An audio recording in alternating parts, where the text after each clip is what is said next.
에베소 4장 13절 16절 말씀을 가지고 어떻게 사는 것이 정답일까?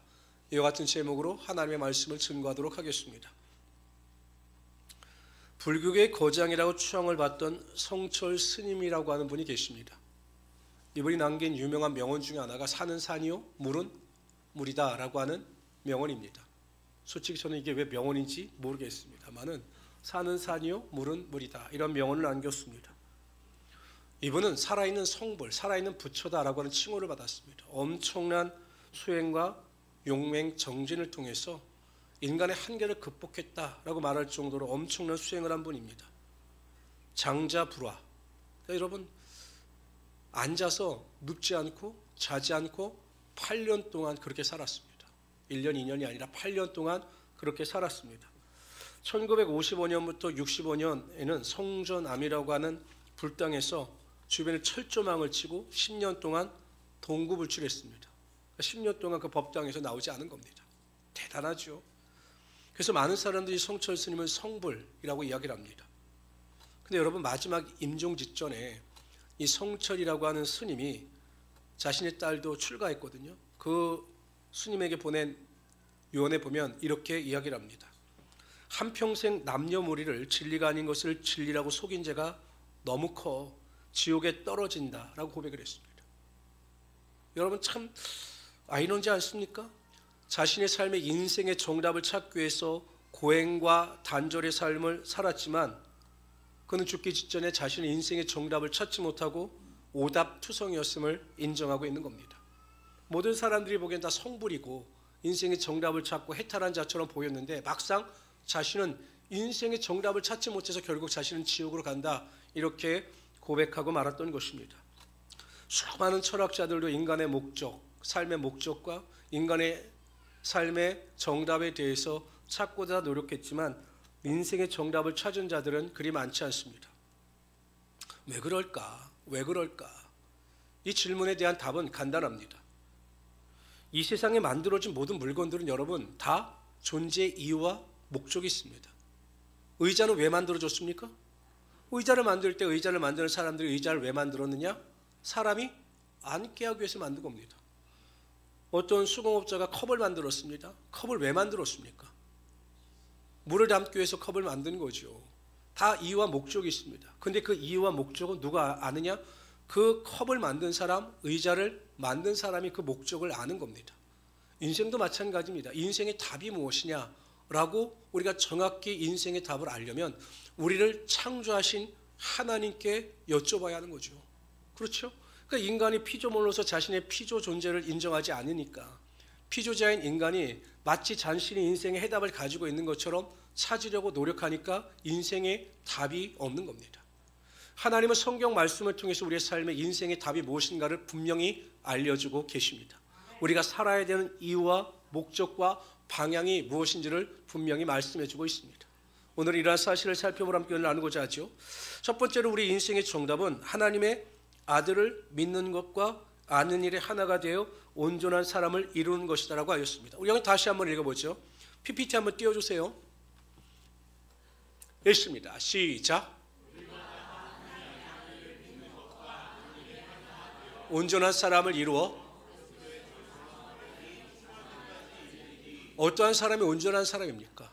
하나님을 아는 것과 하나님을 믿는 것에 하나가 되는 사람, 하나님을 믿는 것과 아는 일에 하나가 된 사람, 일치가 된 사람이 온전한 사람입니다.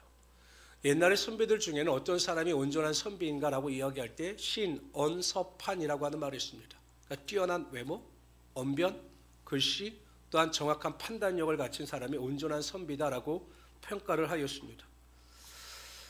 저는 요즘 연예인 중에 이 사람을 이렇게 부르면 안 되는데 좀 아이러니한 게 유재석 씨인가를 부를 때 윤우님이라고 부른다고 그래요. 이게 무슨 뜻인가 했더니 유재석의 유자에 하느님의 느님을 붙여서 유재석을 윤우님이라고 부른다라고 하죠. 그러니까 하나님처럼 완벽한 존재다. 성품도 또한 여자들이 좋아하는 개그 코드도 가지고 있고 재물도 명예도 있으니까 유재석처럼 완전한 사람이 없다라고 해서 윤우님이라고 부른다고 한다고 합니다.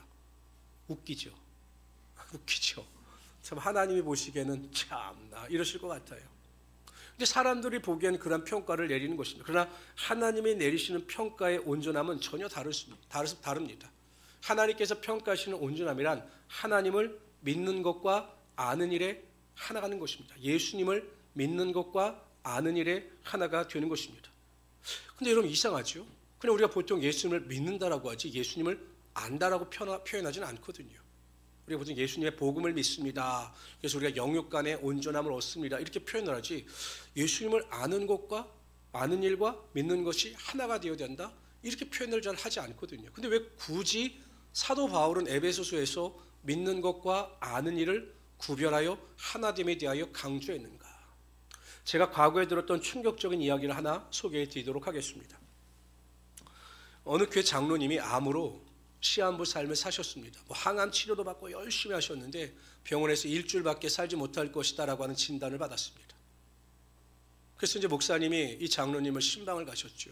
가서 위로도 해드리고 마지막 가실 때까지 그 복음 안에서 흔들리지 않도록 해야 되겠다라고 신방을 가셨습니다. 근데 갔더니 이 장로님이 목사님을 보자마자 막 하소연을 하는 겁니다. 왜 내가 이러한 암에 걸려서 죽어야 하는지 하나님이 원망스럽다. 나보다 더 엉망으로 살았던 사람들은 잘 먹고 잘 사는데 왜 내가 하나님을 위하여 살고 하나님을 위하여 헌신했는데 왜 나에게 이러한 암이 걸리고 내가 이제 죽어야만 하는가? 나는 정말로 도저히 하나님을 이해할 수 없다. 막 이렇게 목사님 앞에서 원망 불평을 하는 겁니다. 아니 장로님을 위로하러 가셨다가 또 장로님에게 믿음의 복음을 증거하러 가셨다가 오히려 목사님이 당황하셔서 아무 말씀도 하지 못하고 집으로 돌아오셨습니다. 밤새 잠을 못 주무시는 거예요. 목사님도 너무 괴로워서. 아니 우리 교회 장로님이 이 정도밖에 되지 않나? 아니 지금까지 이분이 예수님의 이름으로 살아오면서 그렇게 헌신했던 수고는 무엇인가? 라고 하는 갈등이 생겼던 겁니다. 밤새 기도하다 그 마음속에 하나님이 주신 은혜가 생겼습니다. 다시 복음을 증거하자. 이 장로님이 가실 때까지 다시 복음을 증거하자라고 생각하여 다음날 아침 일찍 장로님을 찾아갔습니다.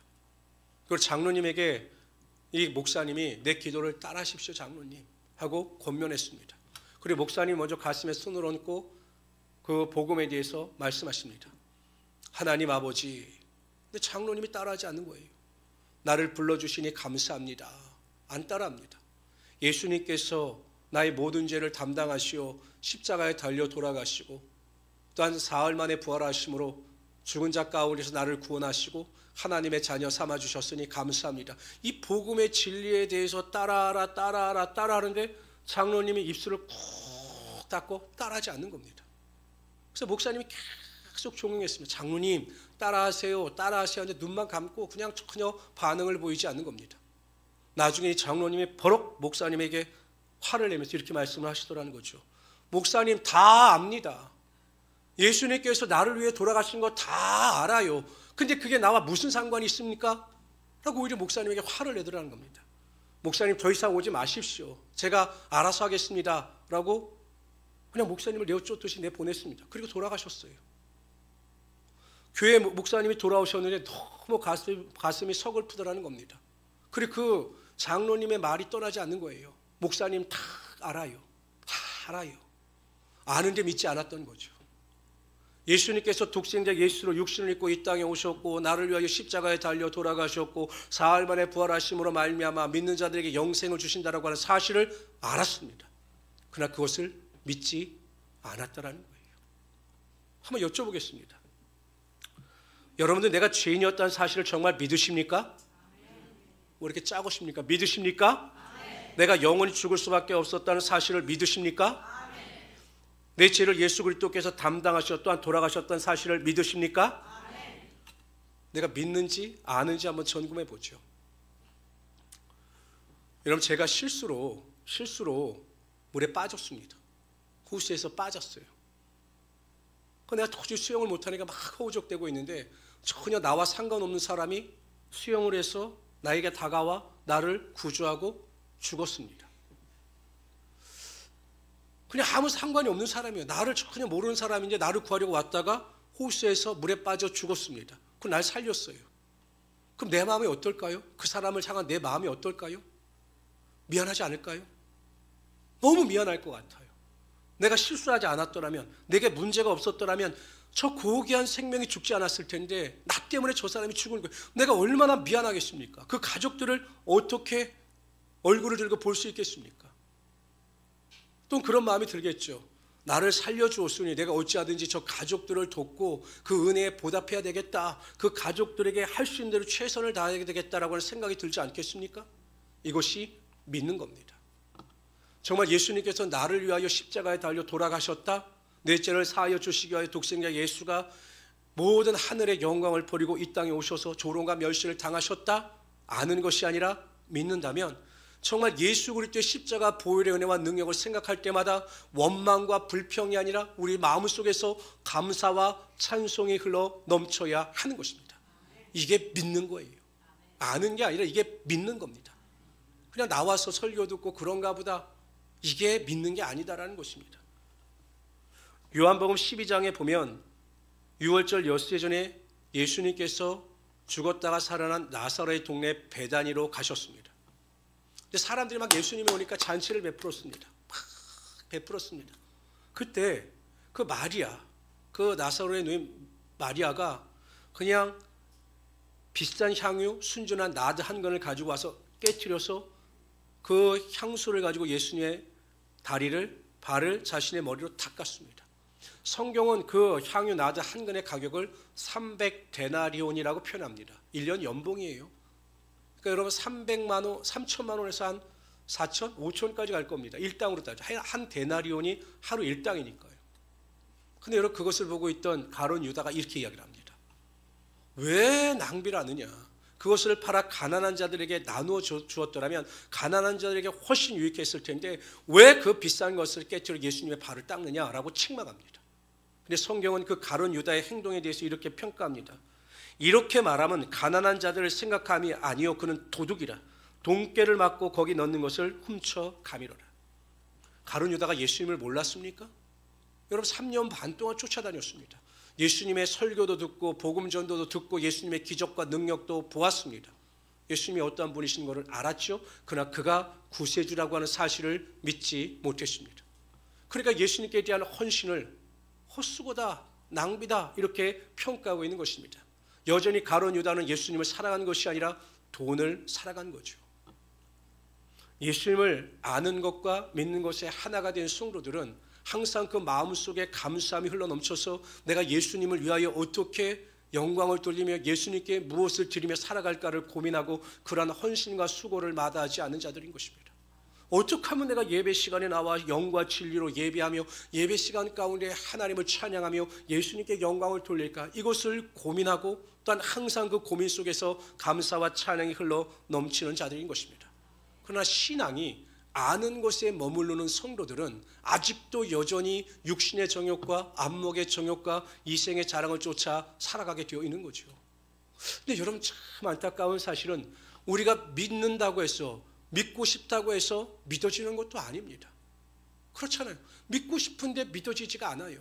그럴 때 우리는 어떻게 하느냐? 그러한 믿음을 위해서 하나님께 기도하고 또한 예수 그리스도의 십자가 복음의 은혜와 능력이 믿어질 수 있도록 나에게 은혜를 베풀어 달라고 할 때 우리 마음 가운데 하나님의 은혜와 능력이 반드시 임하게 되는 것입니다.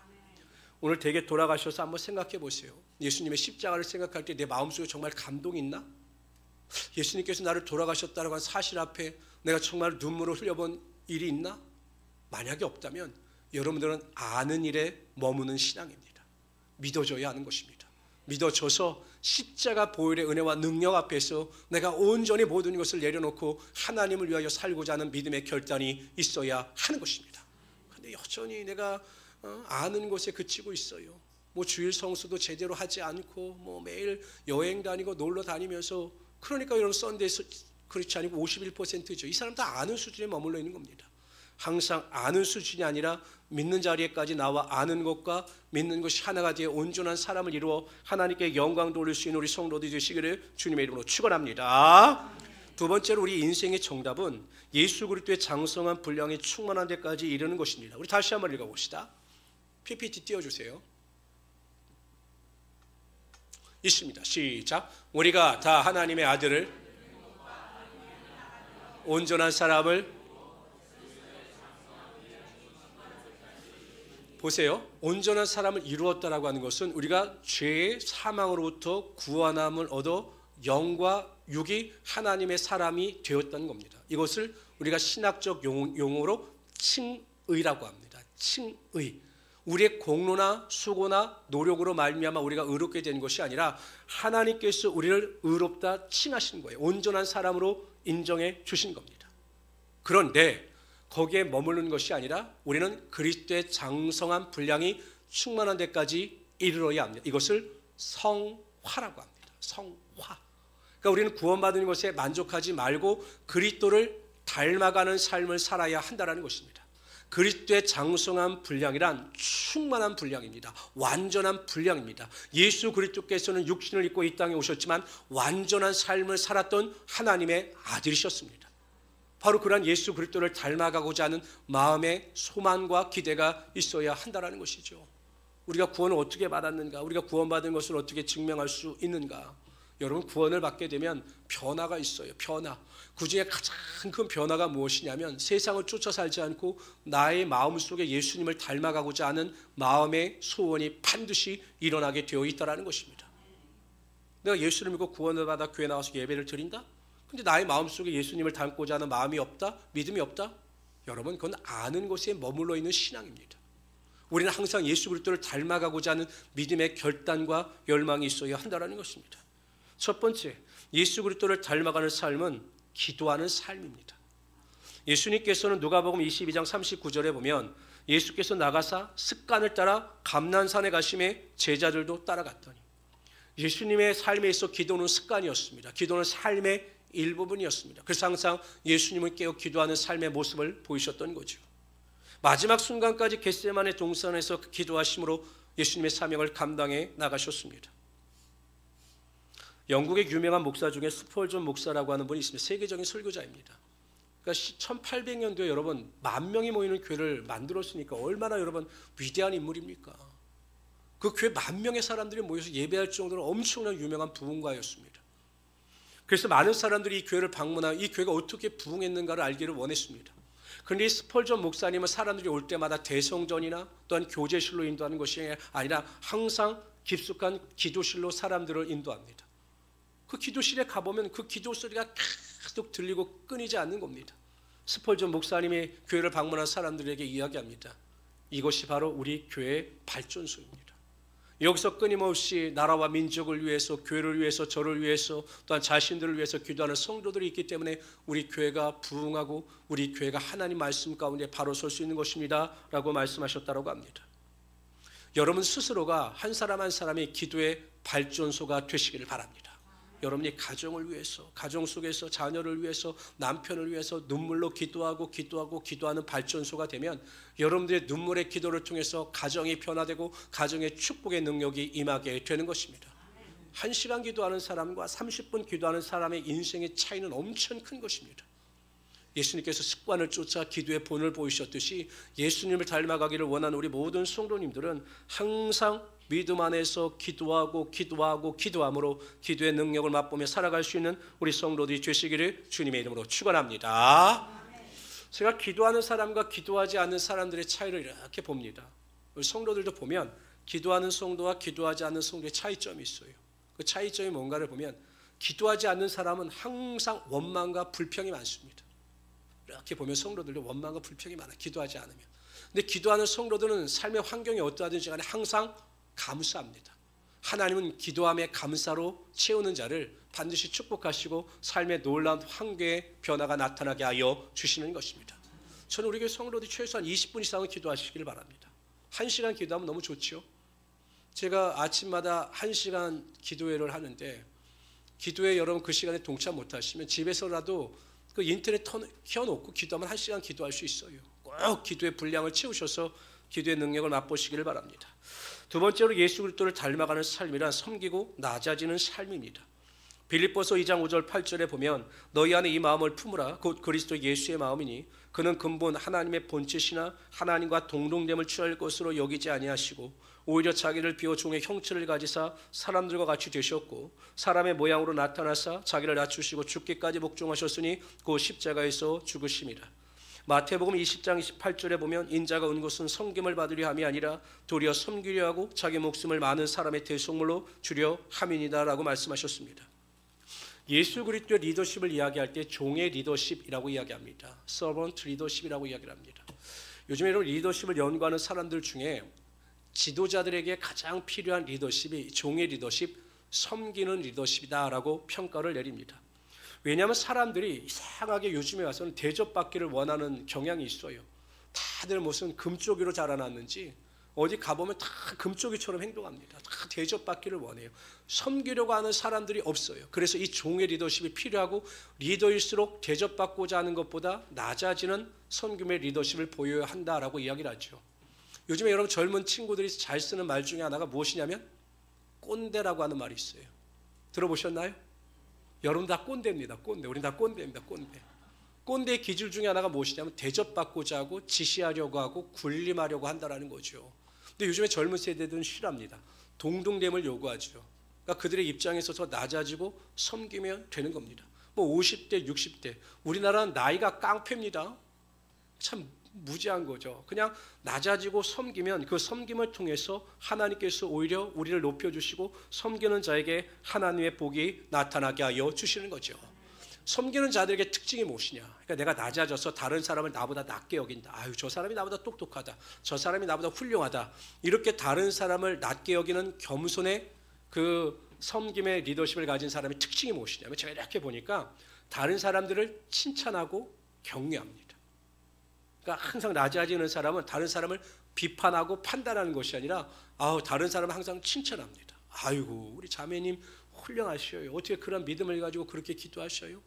우리 집사님 정말 매일 뵐 때마다 그 믿음에 제가 감동을 받습니다. 이렇게 다른 사람을 칭찬합니다. 그럴 때 하나님께서요, 섬기는 리더십을 발휘하는 자들을 더 높여주시고 많은 사람들에게 존중받고 존경받을 수 있는 하나님의 은혜가 나타나게 하여 주시는 것입니다. 우리 교회 성도님들은 항상 낮아짐을 통해서 다른 사람에게 섬김의 본을 보일 수 있는 하나님의 귀한 성도들이 되시기를 주님의 이름으로 축원합니다. 세 번째, 예수 그리스도를 닮아가는 삶이란 15절에 보면 사랑 안에서 참된 것을 하는 것을 의미합니다. 요한복음 13장 34절에 보면 새 계명을 너에게 주노니 서로 사랑하라. 내가 너희를 사랑한 것 같이 너희도 서로 사랑하라. 예수님은 우리를 사랑하셨습니다. 뿐만 아니라 읽어봅시다. 시작.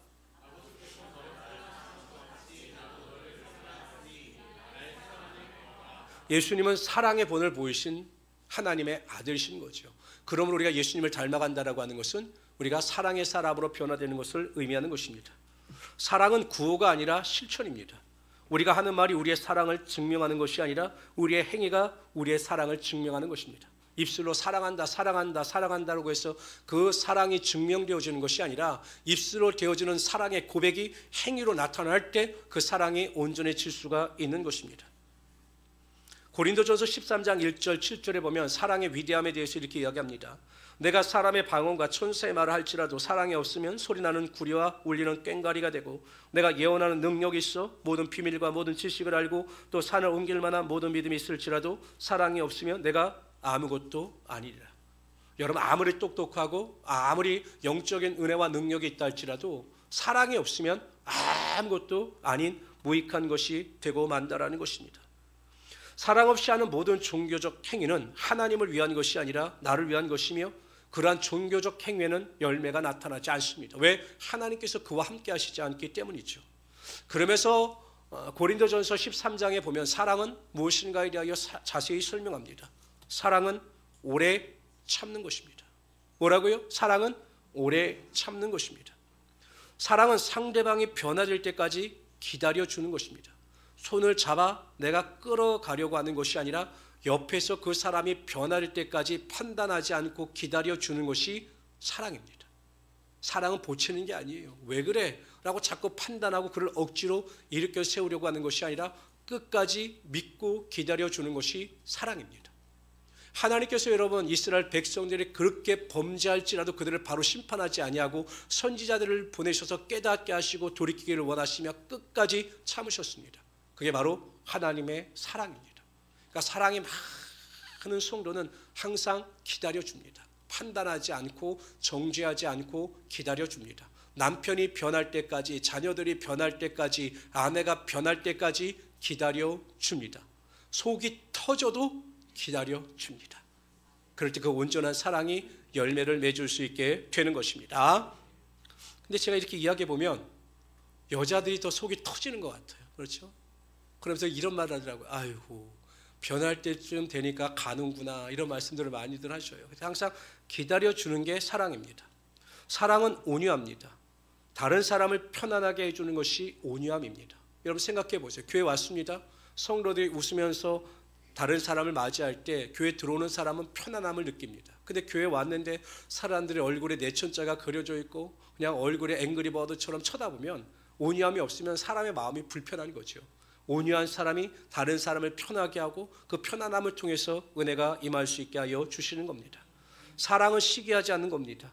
남의 슬픔 앞에 같이 슬퍼하고 남의 성공 앞에 같이 기뻐해 주는 것이 사랑입니다. 다른 사람의 일을 내 일처럼 여기며 기뻐하고 슬퍼할 줄 아는 것이 사랑이라는 것입니다. 사랑은 자랑하지 않는 것입니다. 교만하지 않는 것입니다.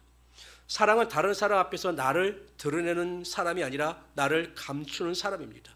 내가 한 행동을 드러내어 내가 높아지려고 하는 것이 아니라 항상 자신을 감추고 낮추려고 하는 사람이 겸손하고 사랑이 많은 사람입니다. 근데 여러분 감사한 것이 무엇입니까? 하나님은 자기 자신을 자꾸 감추고 낮추려고 하는 겸손한 자 가운데 함께하여 주셔서 그를 드러나게 하시고 높여주시고 하나님의 영광이 나타나게 하여 주시는 거죠.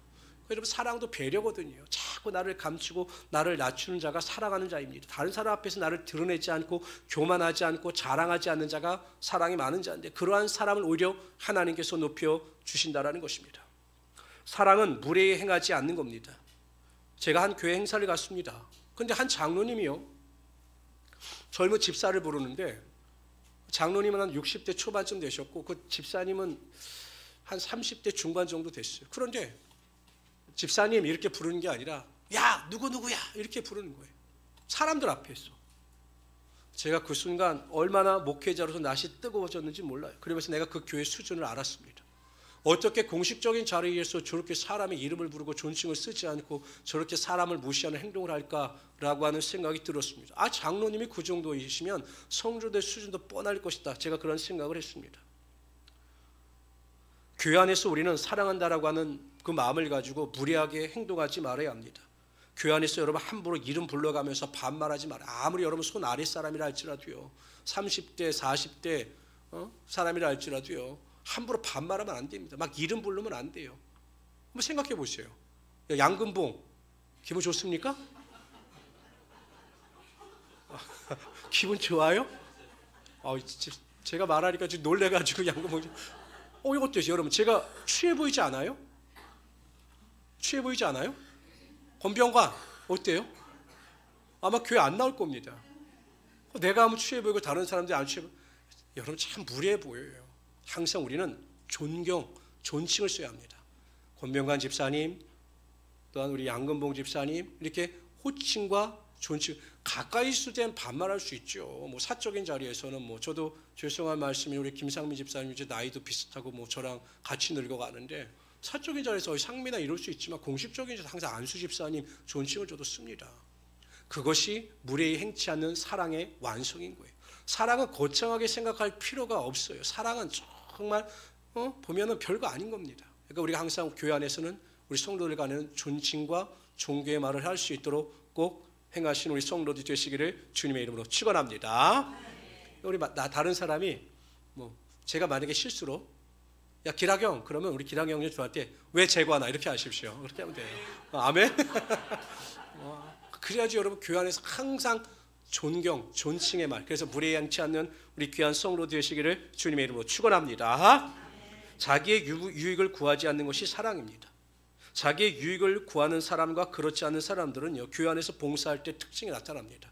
자기의 유익을 구하는 사람들은요, 봉사할 때 다른 사람들이 봉사하지 아니하면 화가 나고 짜증이 납니다. 그래서 막 다른 사람들을 비판하고 정죄합니다. 왜 나는 하는데 당신들은 하지 않느냐? 나는 이렇게 수고하고 애쓰는데 왜 당신들은 하지 않느냐라고 원망하고 불평하는 사람들은 자기의 유익을 구하는 사람입니다. 항상 우리는 사랑을 가지고 우리가 일을 하면 우리가 무슨 일을 하든 어떠한 일을 하든 원망하고 불평하지 아니하고 하나님이 주시는 은혜로 기뻐하며 또한 은혜 가운데 살아갈 수 있게 되는 것입니다. 또한 사랑이는 악한 것을 생각하지 아니하며 불의를 기뻐하지 아니하고 진리와 함께 기뻐하는 것이다라고 하였습니다. 로마서 13장 10절에 보면 사랑은 이웃에게 악을 행하지 아니하나니 그러므로 사랑은 율법의 완성이니라라고 말씀하고 있습니다. 항상 우리가 주님 안에서 선을 행하는 것, 다른 사람에게 선을 행하는 것이 항상 사랑의 기초가 된다는 사실을 깨달으시길 바랍니다. 인생을 살아갈 때 온도계와 같은 삶을 살아가는 사람들이 있어요. 주변의 영향을 그렇게 많이 받습니다. 주변의 영향을 받아서 맨날 상처받으면 화난다라고 이야기하고 주변 사람들의 행동에 대해서 막 짜증이 난다라고 이야기합니다. 이것은 온도계와 같은 사람이에요. 그러니까 온도계는 여러분 주변의 영향을 받아서 그 주변의 온도대로 온도를 맞추잖아요. 이러한 사람들이 그냥 영향을 받는 사람들이 있어요. 스트레스 받죠. 근데 온도 조절계와 같은 사람이 있습니다. 제가 아침에 오면 이 히터를 25도에 딱 맞춥니다. 그러면 이 히터가 막 돌아갑니다. 그래서 주변 온도를 25도에 맞춰요.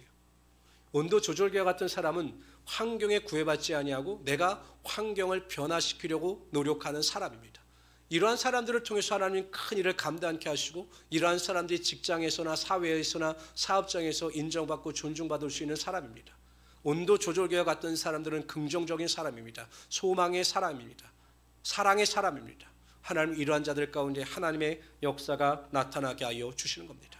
저는 우리 행복한 우리 순복음교회 모든 성도님들이 온도계와 같은 인생이 아니라 온도 조절계와 같은 인생을 살아갈 수 있는 귀한 성도들이 되시기를 주님의 이름으로 축원합니다. 이 세상의 인생의 답은 오직 하나님께 있습니다. 하나님께서 우리의 인생의 답을 알려주셨습니다. 성경에는 우리의 인생의 정답에 대한 다양한 내용들이 나옵니다. 오늘 말씀도 우리 인생을 어떻게 살아갈 것인가에 대한 해답을 제시해주고 있습니다. 성도 여러분, 다시 한번 여러분들의 믿음과 지식을 점검해 보시길 바랍니다. 내가 하나님의 아들을 믿는 것과 아는 일이 하나가 되어 있는가? 정말 예수님이 나의 구세주가 되시며 나의 죄를 담당하셔 십자가에 달려 돌아가신 그 은혜를 기억하고 매일 내 삶 속에 그 십자가 보혈의 은혜의 능력에 대한 감사가 있는가, 감동이 있는가, 감격이 있는가를 점검해 보시기를 바랍니다. 그래서 믿는 것과 아는 일에 하나가 되시기를 바랍니다. 두 번째, 우리의 삶의 정답은 예수 그리스도를 닮아가는 것입니다. 예수 그리스도께서 이 땅에서 살아가신 것처럼 그 발자취를 쫓아 우리가 그렇게 살려고 몸부림치는 것이 우리 인생의 해답인 것입니다. 기도하십시오. 또한 감사의 헌신과 수고의 삶을 살아가십시오. 사랑의 삶을 살아가시기를 바랍니다. 그럴 때 하나님께서 우리 인생 가운데 함께하여 주셔서 마지막 때 우리 인생에 하나님의 면류관을 씌워주시고 하나님 나라의 큰 상급으로 우리의 인생을 축복하여 주실 것입니다. 이런 믿음을 가지고 넉넉히 이기신 우리 성도들 되시기를 주님의 이름으로 축원합니다. 주시하라.